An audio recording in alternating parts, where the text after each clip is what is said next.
ಸ್ನೇಹಿತರೆ ನಮಸ್ಕಾರ. ಡಾಕ್ಟರ್ ಸಿದ್ದು ಅವರು KK ನ್ಯೂಸ್ ಕನ್ನಡ ಚಾನಲ್ ಅಂತ ಒಂದು ಒಳ್ಳೆ ಯೂಟ್ಯೂಬ್ ಚಾನಲ್ ಅವರು ಓಪನ್ ಮಾಡಿದ್ದಾರೆ. ಆ ಯೂಟ್ಯೂಬ್ ಚಾನಲ್ನ ವಿಶೇಷತೆ ಅಂತ ಹೇಳಿದ್ರೆ ಅದರಲ್ಲಿ ಕೇವಲ ಸಣ್ಣ ಮಕ್ಕಳು ದೊಡ್ಡವರು ಯಾವುದೇ ಒಂದು ವಯಸ್ಸಿನ ಅಂತರ ಇಲ್ಲದೆ ಹೆಚ್ಚು ನಮ್ಮ ಕನ್ನಡಕ್ಕೆ ಸಂಬಂಧಪಟ್ಟಿರುವಂತಹ ಕರೆಂಟ್ ಅಫೇರ್ಸ್ ಎಲ್ಲ ಮಾಹಿತಿ ಸಿಗ್ತಾ ಇದೆ. ದಯವಿಟ್ಟು ಹೆಚ್ಚಿನ ಸಂಖ್ಯೆಯಲ್ಲಿ, ಅದರಲ್ಲೂ ನನ್ನ ಯುವ ಸ್ನೇಹಿತರು ಹೆಚ್ಚಿನ ಸಂಖ್ಯೆಯಲ್ಲಿ ಯೂಟ್ಯೂಬ್ ಚಾನಲ್ನ ಸಬ್ಸ್ಕ್ರೈಬ್ ಆಗಿ ಫಾಲೋ ಮಾಡಿ ಹೆಚ್ಚು ಕನ್ನಡ ಪರ ಜ್ಞಾನವನ್ನ ಬೆಳೆಸ್ಕೊಳ್ಳಿ ಅಂತ ಹೇಳೋದಕ್ಕೆ ಇಷ್ಟಪಡ್ತೀನಿ. ನಾನು ನಿಮ್ಮ ನಿರೂಪಕಿ ಸವಿ ಪ್ರಕಾಶ್.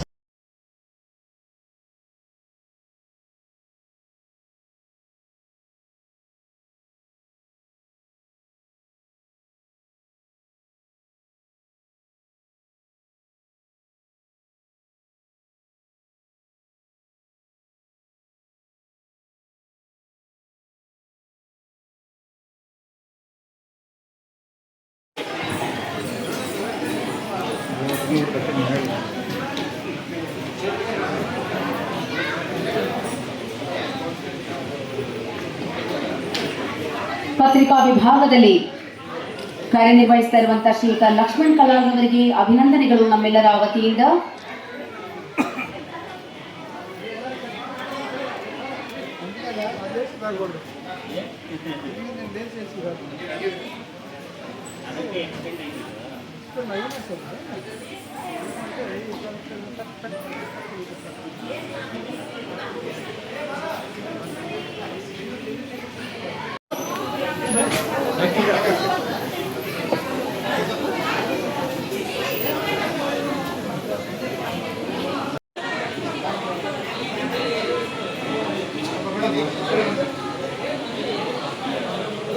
ಸರ್ ಹೋಗಡಿ ಸ್ವಲ್ಪ ಸ್ವಲ್ಪ ಸರ್ ಸ್ವಲ್ಪ ಹೆಂಗೆ ಹಾಗೆ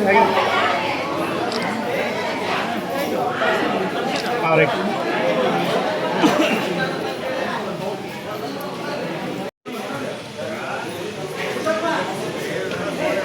ಮುಂದಿನ ತಯಾರಿ ಶ್ರೀಯುತ ನಜೀರ್ ಅಹಮದ್ ತಯಾರಾಗಿರ್ಬೇಕು, ವೇದಿಕೆ ಬಳಿ ಬರಬೇಕು. ಇವರ ನಂತರ ಶ್ರೀಯುತ ನಾಗರಾಜ್ ಎಸ್ ತೇಲ್ಕಲ್ ಅವರು ಕೂಡ ತಯಾರಾಗಿರ್ಬೇಕು.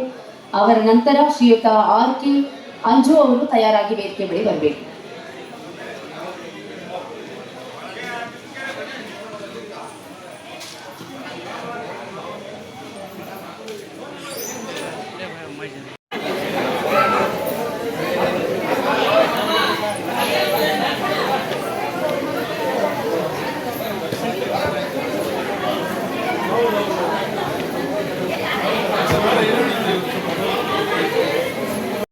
ಶ್ರೀಯುತ ನರಸಿಂಹಯ್ಯನವರಿಗೆ ಸಂಸ್ಥೆಯ ವತಿಯಿಂದ ಗೌರವ ಸಮರ್ಪಣೆ ನಡೆಸಿಕೊಳ್ಳಲಾಗ್ತಾ ಇದೆ.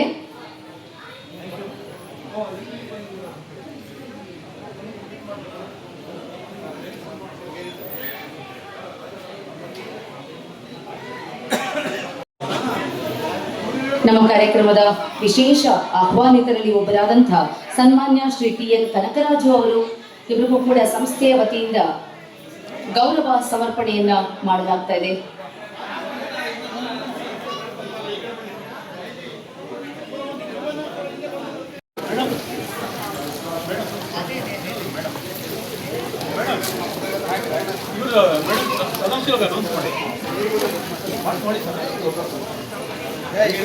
ನಮ್ಮ ಇಂದಿನ ಈ ಸುಂದರ ಕಾರ್ಯಕ್ರಮದ ರೂವಾರಿಗಳು ಹಾಗೂ ಕರ್ನಾಟಕ ಜನತಾ ಸೇನಾದಳದ ಸಂಸ್ಥಾಪಕರಾಗಿ ನಾಡಿನಾದ್ಯಂತ ವಿವಿಧ ಕ್ಷೇತ್ರಗಳಲ್ಲಿ ಕೆಲಸ ಮಾಡ್ತಾ ಇರುವಂತಹ ಎಲ್ಲ ಸಾಧಕರನ್ನ ಗುರುತಿಸಿ ಸನ್ಮಾನಿಸಿ ಪ್ರೋತ್ಸಾಹಿಸಿ ಪ್ರಶಸ್ತಿಯನ್ನ ನೀಡುತ್ತಾ ಬಂದಿರುವಂತಹ ಶ್ರೀಯುತ ಸದಾಶಿವ ಅವರಿಗೆ ನಮ್ಮೆಲ್ಲರ ವತಿಯಿಂದ ಗೌರವ ಸಮರ್ಪಣೆಯನ್ನ ಮಾಡಲಾಗ್ತಿದೆ.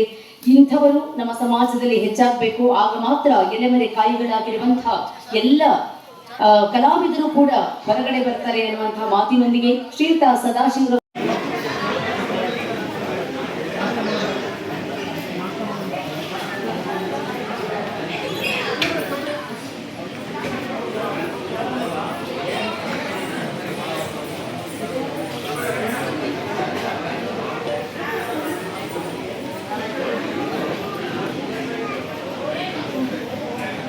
ಅಭಿನಂದನೆಗಳು. ನಮ್ಮ ಮುಂದಿನ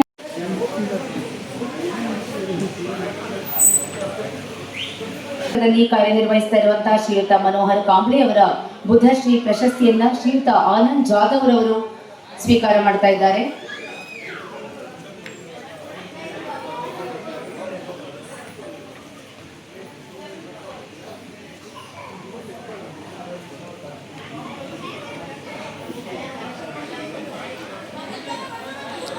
ಮುಂದಿನ ಪ್ರಶಸ್ತಿ ಪುರಸ್ಕೃತರು ಶ್ರೀಯುತ ಸಿದ್ಧಾರ್ಥ್ ನಿಂಬಾಳ್ಕರ್, ಕಾಂಗ್ರೆಸ್ ಕಾರ್ಮಿಕ ವಿಭಾಗದಲ್ಲಿ ಕಾರ್ಯನಿರ್ವಹಿಸ್ತಾ ಇರುವಂತಹ ಶ್ರೀಯುತ ಸಿದ್ಧಾರ್ಥ್ ನಿಂಬಾಳ್ಕರ್.